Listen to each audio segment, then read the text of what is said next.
Welcome, enjoy your time. Bab 7 Dorongan dari mertua. Sebenarnya Risa tidak berniat menjawab panggilan dari Yoga. Dia hanya memanfaatkan momen itu untuk menghindari suaminya. Akhirnya lumayan bisa napas lega. Gumam gadis itu. Dia memilih untuk diam di kamar selama beberapa menit. Beberapa kali Bagas menoleh ke arah pintu. Dia bingung mengapa Risa harus menjauh hanya untuk menerima telepon dari pria itu. Dia merasa ada yang disembunyikan oleh istrinya tersebut dari dirinya. 10 menit berlalu. Akhirnya Risa kembali menghampiri mereka. Dia langsung bertanya pada Vio apakah makannya sudah selesai. Seperti biasa dia mengabaikan Bagas lagi. Cantik, makannya udah selesai belum? Tanya gadis itu basa-basi. Tinggal sedikit lagi, Non. Jawab Siti. Risa pun mengambil kembali piring makanan Vio, kemudian dia duduk di tempat semula. Pintar, makannya habisin ya. Ucap gadis itu sambil menyuapi anak sambungnya tersebut. Perempuan macam apa udah punya suami masih nerima telepon dari cowok lain? Sindir Bagas tanpa menoleh. Risa sangat terkejut mendengarnya. Dia pikir Bagas tidak akan peduli dengan apapun yang ia lakukan. Kenapa dia nyindir aku kayak gitu? Udah kayak suami beneran aja. Batin gadis tersebut. Padahal Bagas memang benar-benar suaminya. Namun ucapan pria itu semalam membuatnya sakit hati, sehingga dia menganggap pernikahan yang mereka jalani hanyalah sandiwara. Alhamdulillah udah selesai. Ya udah, Bunda mau mandi dulu ya. Ucap gadis itu pada Vio. Dia enggan peduli dengan apapun yang dikatakan suaminya itu. Ia pun langsung beranjak begitu saja, meninggalkan mereka berdua. Kurang ajar, berani banget dia nyuekin aku. Batin pria itu sambil memicingkan matanya. Risa menaruh piring di dapur, kemudian dia pergi ke kamar untuk mandi. Selepas maghrib dia keluar dari kamar lagi, melihat ke arah jendela. Ternyata Vio dan Bagas sudah tidak ada di teras samping. Gadis itu lega. Dia pun buru-buru pergi ke ruang makan untuk menikmati makan malam. Dia sengaja tidak menunggu suaminya karena makan bersama Bagas membuatnya tidak berselera. Udah makan belum, Bi? Tanya gadis itu saat melihat Ani. Sudah, Non. Kok nggak nunggu Bapak, Non? Tanya Ani basa-basi. Risa pun tersenyum mendengarnya. Emang menurut Bibi dia pengen aku tunggu. Nanti malah ngomel lagi kayak kemarin. Gumam gadis itu.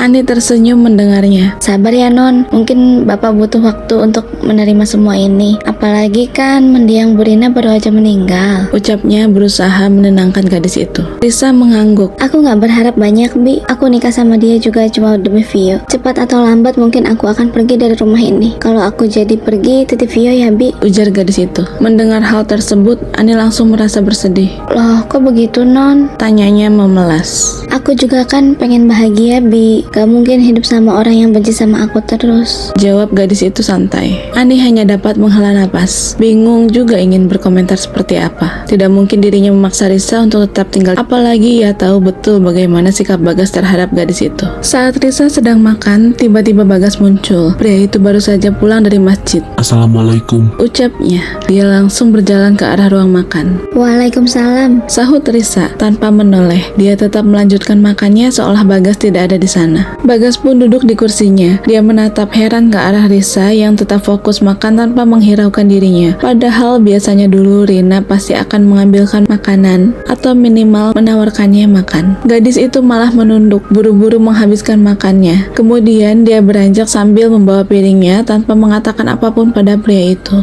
Bagas ternganga melihatnya. Dia sampai bengong menatap istrinya yang pergi ke dapur tersebut. Istri macam apa itu? Buru-buru ngambilin makan buat suaminya, malah pergi begitu aja. Batin pria itu. Ani dan Siti mengintip dari dapur. Mereka menahan tawa melihat pria itu kesal. Lagian Bapak sih, kalau ngomong suka seenaknya. Selama ini juga Non Risa selalu disakitin sama dia kan? Untungnya aja masih mau dinikahin. Ujar Siti. Non Risa itu mau nikah juga demi Non Vio, Mbak. Kalau enggak, mana mungkin mau. Kita lihat aja gimana nanti kalau Non Risa benar-benar pergi. Timpal Ani. Emangnya dia mau pergi, Bi?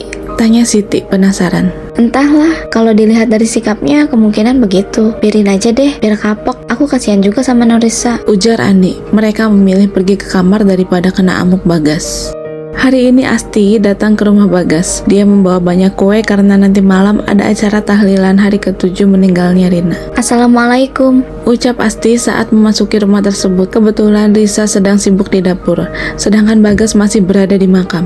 Waalaikumsalam. Sahut Risa. Dia menghampiri mertuanya itu. Saat Risa mencium tangan mertuanya, Asti bertanya, Apa kabar menantu Mama? dia sangat menyayangi Risa seperti dirinya menyayangi Rina. Alhamdulillah baik, Ma. Sahut gadis itu. Bagas mana? Asti celingukan mencari keberadaan putranya. Lagi di makam, Mah.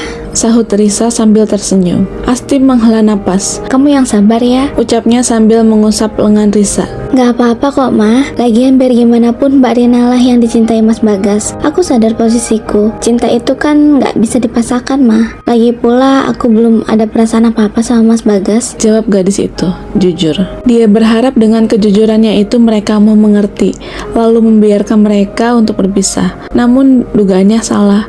Justru orang tuanya semakin mendorongnya untuk bisa mempertahankan rumah tangga itu. Wajar kalau kamu belum ada rasa. Kalian kan baru nikah beberapa hari. Nanti seiring berjalannya waktu, Mama yakin kalian pasti akan bisa saling menerima.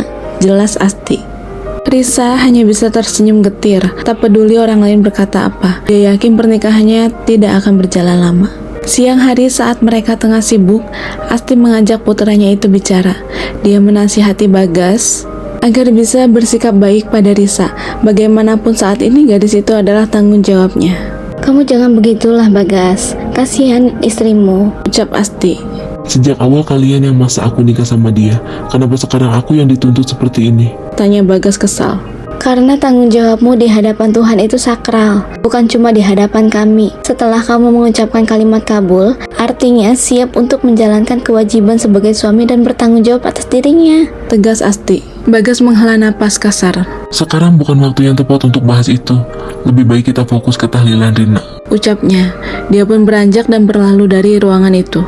Ya ampun, anak ini. Gumam Asti. Dia bingung sekaligus khawatir melihat kondisi rumah tangga mereka. Ia curiga mungkin sampai saat ini pria itu belum pernah menyentuh istrinya. Sore hari, begitu banyak tamu berdatangan, termasuk para rekan kerja dan atasan Bagas di kantor. Assalamualaikum. Mbak, kami dari kantor. Pak Bagasnya ada? Tanya salah seorang staf wanita yang baru saja tiba. Dia bertanya seperti itu pada Risa. Ia mengira bahwa gadis itu adalah asisten rumah tangga. Maklum saja, sejak pagi Risa sibuk melakukan persiapan untuk tahlilan. Dia bahkan tidak sempat berdandan, hanya mengenakan gamis panjang yang mirip dengan daster. Baginya yang terpenting nyaman. Namun dia pun tidak peduli dengan tanggapan orang lain. Padahal sebenarnya gadis itu cantik, hanya saja penampilannya terlalu natural, sehingga membuat orang lain salah paham. Ada di dalam, silakan masuk. Sahut Risa. Dia mempersilahkan mereka masuk dan memintanya menunggu di ruang tamu. Kemudian dirinya pergi ke dalam untuk memanggil suaminya itu. Itu siapa? Tanya salah seorang staf. Gak tahu, mungkin pembantunya. Sahut yang lain. Cakep banget loh. Bisa-bisa Pak Bagas tergoda tuh. Selera Pak Bagas kan tinggi. Kamu ingat gimana mendiang istrinya? Gak mungkin lah. Timpal staf yang tadi menganggap Risa sebagai asisten rumah tangga. Cie, takut kalah saing ya? Ledek rekannya.